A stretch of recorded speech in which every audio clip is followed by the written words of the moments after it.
নমস্কার বন্ধুরা, পৃথাকুন্তির পাকশালায় সবাইকে স্বাগত। আশা করি সবাই খুব ভালো আছেন। চলে এলাম আরও একটি নতুন রেসিপি নিয়ে। আজকে আমি করলাম কাঁঠাল দিয়ে মুগ ডাল। কাঁঠাল ডাল অত্যন্ত সুস্বাদু। তাহলে চলুন আর দেরি না করে দেখিয়ে দিই এই কাঁঠালের ডালটি আমি কি করে করলাম। এটা যেমন রুটি দিয়ে খাওয়া যায় তেমনই ভাত দিয়ে। তাহলে চলুন শুরু করি। এখানে আছে 150 গ্রাম মুগ ডাল। এইটা এবার আমি শুকনো খোলায় ভেজে নিচ্ছি। গ্যাস অন করে একটা কড়াই আমি গরম করে নিলাম। কড়াইটা গরম হয়ে গেছে, দিয়ে দিলাম ডালগুলো, দিয়ে এটা হালকা ব্রাউন করে ভেজে নেব।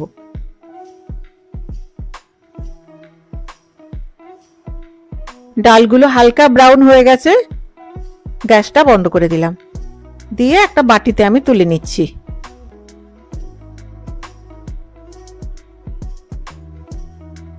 ডালগুলো ভেজে তুলে নিলাম, সুন্দর হালকা রং হয়েছে। এইবারে এটা আমি ধুয়ে নিচ্ছি। ধুয়ে 10 থেকে 15 মিনিট ভিজিয়ে রেখে দেব। এখানে আছে 350 গ্রাম কাঁঠালের টুকরো, বাজার থেকে কেটে আনা হয়েছে। এর মধ্যে বীজগুলো আছে, কি করে ছাড়ালাম সেদ্ধ করে দেখিয়ে দিচ্ছি। আর আছে দুটো মাঝারি সাইজের আলু, এক একটা 8 টুকরো করে কেটে নিয়েছি। এবারে এই ডালগুলো এই কড়াইতে দিয়ে দিলাম। আরো একটু জল দিয়ে দিচ্ছি। দিয়ে এটা প্রায় 80% মতো আমি সেদ্ধ করে নেব। গ্যাসটা অন করে দিলাম। এই যে উপর থেকে যে ফোমের মতো হয়েছে ফেনা ফেনা, এই ফেনাগুলো তুলে ফেলে দিচ্ছি।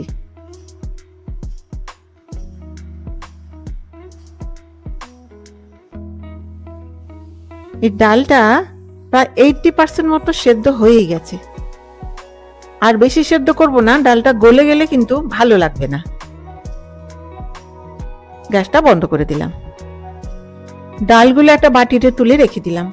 ডালটা কিন্তু একেবারে গলে গেলে ভালো লাগবে না। এবারে অন্য একটা কড়াইতে দিয়ে দিচ্ছি প্রয়োজন মতো জল। এবারে দিয়ে দিলাম কেটে রাখা কাঁঠালের টুকরোগুলো, মানে এঁচোড়ের টুকরোগুলো। দিয়ে এটা প্রায় 60 to 70% কুক করে নেব, মানে সেদ্ধ করে নেব। ঢেকে দিলাম। মিডিয়াম ফ্লেমে প্রায় 7 মিনিট হয়ে গেল। ঢাকনাটা খুলে চেক করে নিচ্ছি কতটা সেদ্ধ হলো। একটু বাকি আছে। এবারে গ্যাসটা বন্ধ করে দিলাম। দিয়ে ছেঁকে এটা তুলে নিচ্ছি।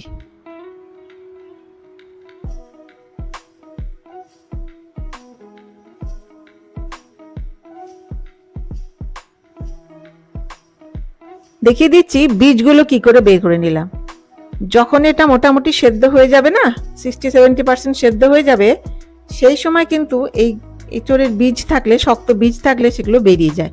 আর ওপরে যে ব্রাউনিশ পোর্শনটা থাকে সেটাও হাত দিয়ে একটু ঘষলেই উঠে যায়। দেখো ঠিক যেমন দেখিয়ে দিচ্ছি এইভাবে।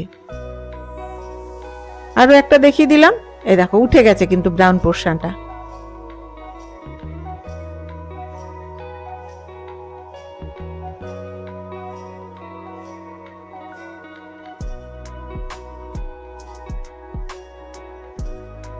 এখানে আছে লবণ স্বাদ অনুযায়ী, হাফ চা চামচ লঙ্কা গুঁড়ো, হাফ চা চামচ হলুদ গুঁড়ো, 1 চা চামচ আদা বাটা, হাফ চা চামচ জিরে গুঁড়ো, একটা মাঝারি সাইজের টমেটোর টুকরো, আর প্রয়োজন মতো সর্ষের তেল। এইবারে এই মশলাগুলো একটা পেস্ট আমি বানিয়ে নেব।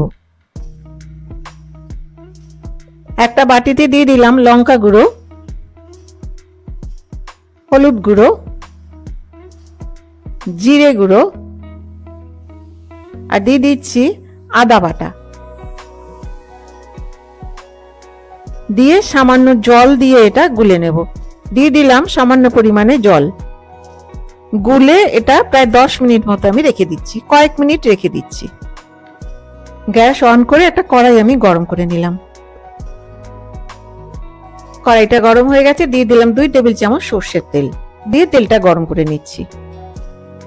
তেলটা গরম হয়ে গেছে, ফ্লেমটা কমিয়ে দিলাম। দিয়ে এর মধ্যে দিয়ে দিচ্ছি একটা তেজপাতা, 1 ইঞ্চি দারচিনি, 2টো ছোট এলাচ, আর 1/4 চা চামচ গোটা জিরে। দিয়ে এটা কয়েক সেকেন্ড আমি নেড়ে নিলাম। এবারে দিয়ে দিলাম কেটে রাখা আলুর টুকরো, দিয়ে নেড়ে চেড়ে এটা গোল্ডেন ব্রাউন করে ভেজে নেব।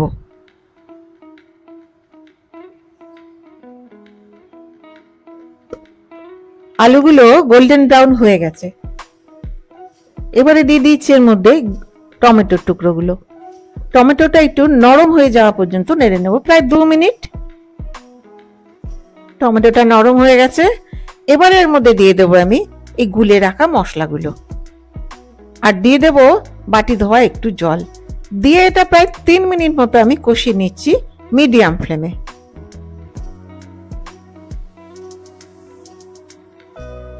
প্রায় 3 মিনিট হয়ে গেল, জলটা প্রায় শুকিয়ে এসছে। দিয়ে দিলাম কাঁঠালের টুকরোগুলো।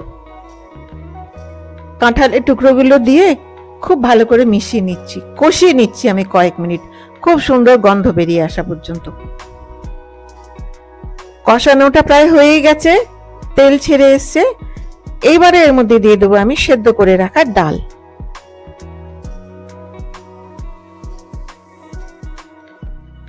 বাটিটা ধুয়ে আর একটু জল দিয়ে দিলাম, দিয়ে এটা খুব ভালো করে মিশিয়ে নিচ্ছি।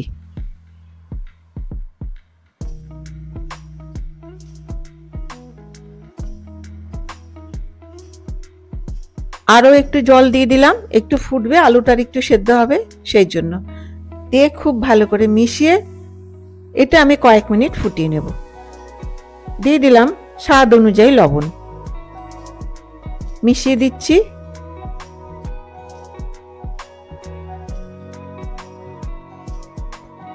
এবারে এটা ঢেকে দিলাম। ডালটা ফুটে উঠেছে। এইবারে মিডিয়াম ফ্লেমে প্রায় 5 থেকে 7 মিনিট ফুটিয়ে নেব। প্রায় 7 মিনিট হয়ে গেল, ঢাকনাটা খুললাম, চেক করে নিচ্ছি কাঁঠাল আর আলুটা সেদ্ধ হলো কি হলো না। কাঁঠাল বা এঁচোড়, দেখো আলুটা সেদ্ধ হয়ে গেছে। এবারে এঁচোড়টা দেখে নিচ্ছি, এটাও সেদ্ধ হয়ে গেছে। এবারে আমি দিয়ে দিচ্ছি 7টা চেরা কাঁচা লঙ্কা, আর দিয়ে দিচ্ছি 1 চা চামচ ঘি, দিয়ে খুব ভালো করে এটা মিশিয়ে নিলাম।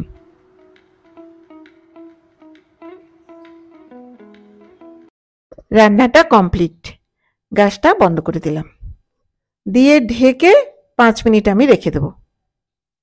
5 মিনিট হয়ে গেল, এবারে ঢাকনাটা খুলছি। খুব সুন্দর গন্ধ বেরিয়েছে। তেজপাতাটা উঠিয়ে ফেলে দিলাম। এবার একটা বাটির মধ্যে আমি তুলে নেব। তেজপাতা, দারচিনি তুলে আমি ফেলে দিলাম, এগুলোর যা গন্ধ অ্যাবজর্ব করার ডালটা করে নিয়েছে। বাটিতে তুলে নিয়েছি। এটা রুটি দিয়ে খেতেও কিন্তু খুব ভালো লাগে। তাহলে বন্ধুরা তৈরি কাঁঠাল ডাল। এটা খেতে যে কি ভালো লাগে, না করে খেলে তো বোঝা যাবে না, তাই না? তাহলে আমার এই ভিডিওটি যদি ভালো লেগে থাকে তাহলে please give a thumbs up, share, আর হ্যাঁ, পাশে থাকা বেল আইকনটি প্রেস করতে ভুলবেন না, যাতে আমার ভিডিও নোটিফিকেশনগুলো সবার আগে আপনার কাছে পৌঁছে যায়। আপনারা বাড়িতে করুন, খান, আর আমাকে কমেন্ট করে জানান কেমন লাগলো। তাহলে দেখা হচ্ছে আরেকটি নতুন রেসিপি নিয়ে। আর আমার এই ভিডিওটি শেষ পর্যন্ত দেখবার জন্য ধন্যবাদ। ভালো থাকবেন, সুস্থ থাকবেন।